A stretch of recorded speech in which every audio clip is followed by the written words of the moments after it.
This year we decided to skip children's birthday celebrations due to financial constraints. I accepted it without much fuss. But that weekend, while scrolling online, I stumbled across my nephew's extravagant party: clowns, a magician, an inflatable castle. My daughter, catching a glimpse, asked softly, "Why don't I get one?" I tried to comfort her, then snapped a photo of the latest mortgage payment I'd covered for my parents and sent it to the family chat. Marked undeliverable. Within an hour, my father was relentlessly calling. The first deception came in February. It was a quiet Thursday evening, the kind where you're just trying to tidy up the kitchen before the dishes start to stink. My mother called, her voice heavy with that theatrical tone she uses when she's about to drop something uncomfortable. She said birthdays for the kids were off this year, money was tight. I agreed, what else could I do? Our family has these unspoken rules: don't pry, don't stir the pot, and never act entitled. I figured the funds I'd been providing weren't enough to keep them afloat. I didn't love the idea of skipping Mia's birthday, but we'd manage. We do something simple: pancakes, some decorations, a cozy movie night. Mia's easy to please. Still, something felt off. I've covered their mortgage more times than I can recall. My sister Brooke's car payments. I handled 3 months when she was unemployed, and she never mentioned it again. I've been the one patching the leaks while they pretend everything's fine. That Saturday, with Mia napping, I was aimlessly browsing Instagram. That's when I saw it. Ethan's birthday bash, my sister's son. A grand affair: bounce house, clowns, a magician, even a food truck in their driveway. People laughing, drinks in hand, confetti flying. Brooke was there, beaming with her husband, acting like she hadn't told me they were cutting back. I just stared, stunned. Then Mia woke up, climbed onto the couch, and peered at my phone. Her small voice broke the silence. "Why not me?" I froze. Something inside me cracked. I set the phone down, promised her we'd do something special, maybe visit the aquarium or the beach, but my mind was racing, not with sadness, but with a sharp sting of betrayal. I marched to my office, dug through the drawer where I keep all the paperwork. Receipts, proof of payments I've made for my parents over the years. I found the latest mortgage slip I'd paid, snapped a photo, and sent it to the family chat with a single line: "Return to sender." Then I sat back with Mia, pretending nothing was wrong. 40 minutes later, my dad's calls started flooding in. First one call, then another, then a barrage, 10 missed calls in 20 minutes. I didn't pick up. Mom tried next, then Brooke. I watched my phone light up repeatedly while Mia colored beside me, oblivious. None of them dared to text after being caught out. They never expected me to push back. They'd made it clear. Ethan was the priority, Mia an afterthought. They'd drawn their line, and I was going to make sure they remembered it.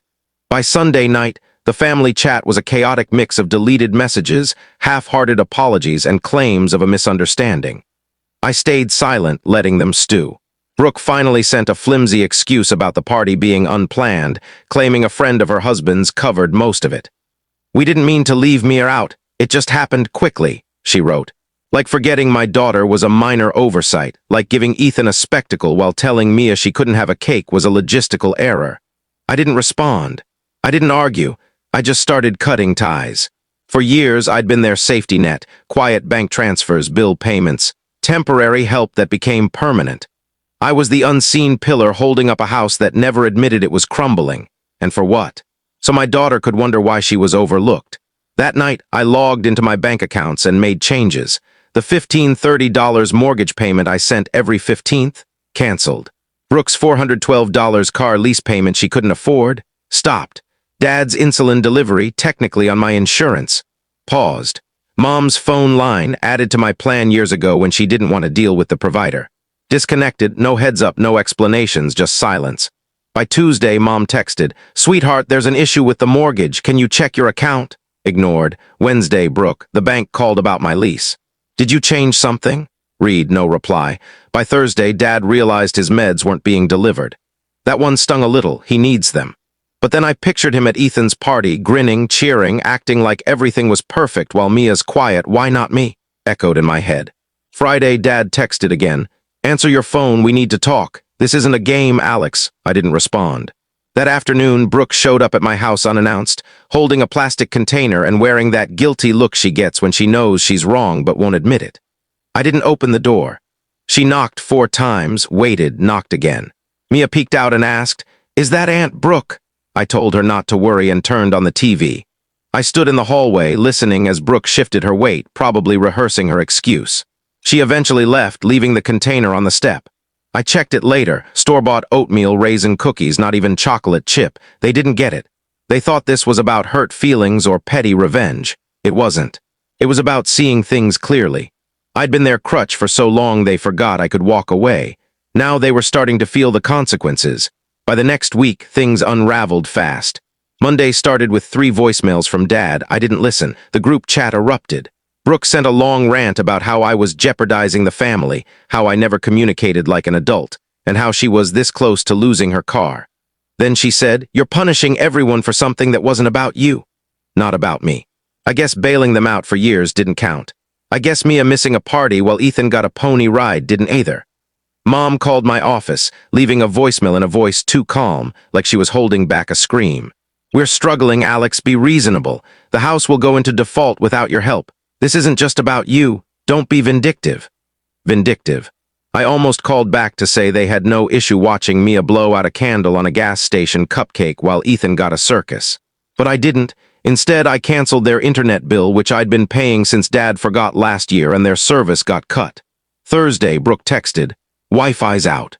Can you check with the provider?" I nearly replied, "Ask the magician," but I let the silence speak. By Friday, the mortgage company called me as I was listed as a secondary contact. Missed payment, late fees, one more month like this, and foreclosure loomed. I thanked them and hung up, saying nothing to my family. That weekend, I took Mia to a small theme park 2 hours away. Just us. We ate funnel cakes, she rode every ride twice, and we stayed in a hotel where she bounced on the bed freely. While she slept, I checked my phone. Dad had texted, "Enough, you've made your point. We're still your parents." I stared at that line too long, thinking of all the times I showed up for them and they didn't for me. For the first time, I didn't feel angry. I felt liberated. They'd picked favorites, drawn their lines. Now they were learning what life was like without me, and they weren't coping well. By the next month, things got uglier. Brooke's car was repossessed. I saw it on her Instagram story, a shaky video of a tow truck while she yelled about mistakes. Her husband shouted in the background. I saved the video just in case. Later, she texted, "Did you cancel my lease without telling me? What's wrong with you?" I didn't reply. Instead, I texted my wife, Sarah. "They lost the car, one down," her response. Good. Sarah was done with their excuses, their favoritism, the way they sidelined Mia. Then came the water damage. Mom called at 6:30 a.m. on a Tuesday, leaving 3 voicemails. Their water heater had burst, flooding the basement. Dad blamed me for canceling their home warranty, which I had, last month, quietly $100 a month for something they rarely used. Dad texted, "Basement's ruined. You happy now?" Then he sent a photo of Mia, an old one from years ago, sitting on his lap with a stuffed bear. "She still loves her grandparents. Does she know what you're doing?" That hit me, but not how he intended. It reminded me how performative their love was, affection for show when it suited them. Sarah saw the photo and said, "There's nothing to forgive, you know that, right?" I wasn't so sure. That weekend, while buying Mia school shoes at the mall, I left her briefly to grab a pretzel. When I returned, Brooke was there, kneeling, talking to Mia softly. I froze. She looked up, startled, and left without a word. Mia, confused, asked, "Why did Aunt Brooke say you're mad about money?" That's when I realized how low they'd go. I drove Mia home and changed the code on our smart lock. A small step, but necessary. The next morning, they all showed up. Mom, Dad, Brooke. They rang the bell, knocked, called, pounded the door. I watched on the security camera as they stood there like some misguided reconciliation squad. Sarah, arms crossed, said, "You're not considering this, are you?" I wasn't. They'd lied, used me, manipulated my daughter. This wasn't a spat, it was a severance. I didn't open the door. It happened on a Sunday evening, the kind that feels like everything's right. We'd spent the day at the beach, no phones, just sun, greasy food, and Mia's laughter. It almost made me forget the mess. Almost. We pulled into the driveway at dusk, and Sarah said, "Wait." Glass was everywhere. My truck's rear window was shattered, shards across the pavement. Worse, 5 deep scratches ran along the passenger side, deliberate and slow. Someone took their time. Sarah gasped. I knew. I checked the security footage. 3 figures at 2:47 a.m., 2 hooded, 1 in a cap. The tall one smashed the window. Another dragged something sharp along the paint. They didn't flinch when the motion sensor light came on. The shortest one glanced at the camera, just enough for me to recognize the slouch, the walk. It was Dad. The tall one, Jake, Brooke's husband, the third had to be Brooke. They did this. Sarah said, "Report it." I almost did, filling out half a police form before stopping. Not out of doubt or fear, but because I didn't want Mia to know her grandparents got arrested over a birthday dispute. She still loved them and I couldn't take that from her, but Sarah disagreed. "They vandalized our property. What if Mia was in the car? What if they come back?" She was right, but I'd reached a different clarity. I didn't need them in jail. I needed them out of our lives. The next morning, I rekeyed the locks, updated the security system to alert me if their devices came near, and cut every tie. Blocked numbers, filtered emails, removed them from socials, and updated Mia's school emergency contacts to Sarah's sister and her husband. I deleted the shared drive with their bills. Brooke texted from a new number. "You can't just erase people." She was wrong. You can, when they choose your silence over your child's joy, when they destroy your trust, your property, your peace. 3 months later, no contact. No calls, texts, or fake birthday posts for Mia. Just silence, and the most peace I've felt in years. I kept expecting them to show up, not to apologize, they don't do that, but to weasel back in with some excuse. They didn't until last week, a rainy Thursday. Mia was at school, Sarah working downstairs, me fixing a shower leak upstairs. The doorbell rang repeatedly. Sarah checked the camera. "They're here." Mom in a raincoat, Dad rigid, Brooke defiant. They stood at my door, acting like nothing happened. Like the lies, the vandalism, the manipulation never occurred. Mom held a photo album, probably meant to tug at my heartstrings. Sarah said, "You let them in, I'm gone." I didn't consider it. I pressed the intercom. "We're not doing this. Whatever you want, it's not welcome."